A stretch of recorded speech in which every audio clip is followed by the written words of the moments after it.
দীর্ঘ সময় জুড়ে শাকিল খানের সাথে কোনো যোগাযোগ নেই পপির।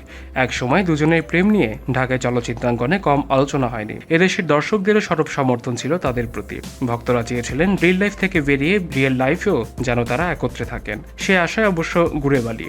শাকিব অন্যত্র বিয়ে করে রিল লাইফ থেকে প্রায় আলাদাই হয়ে যান। শোনা যায় পপিকে ভোলার জন্য এই সরে যাওয়া আর পপির মা ছিলেন বিচ্ছেদের মূল কারণ। কিন্তু দুই মেরুতে চলে যাওয়া শাকিল খান ও পপি আবার মুখোমুখি হলেন শুক্রবার এফডিসিতে। আর সেখানেই শাকিল খানের নিকট পপি আবদার করে বসেন। তবে আবদারটা অন্য কিছুর নয়, একটি ভোটের। শাকিল খান শুক্রবার দুপুর 12টা নাগাদ এফডিসিতে চলচ্চিত্র সমিতির ভোট দিতে আসেন। পপি সেখানে শাকিল খানকে বলেন, ভোটটা আমাকে দেবে, এটা আমি তোমার কাছে আশা করতেই পারি। শাকিলও কম যান না, মজা করে প্রত্যুত্তরে পপিকে বলেন, আমার ভোট আমি দেব, যাকে খুশি তাকে দেব। এ সময় দুজনই হাসিতে লুটুপুটি খান। হাজার হলো ঢাকায় সিনেমার একসময় জনপ্রিয় জুটি চিত্রনায়ক শাকিল খান ও পপি। অনেকগুলো ব্যবসা সফল ছবি উপহার দিয়েছেন তারা। দীর্ঘ সময় পরে দেখা হলো, স্বাভাবিক ছিলেন, তবে কতটা ছিলেন সেটা তারাই জানেন।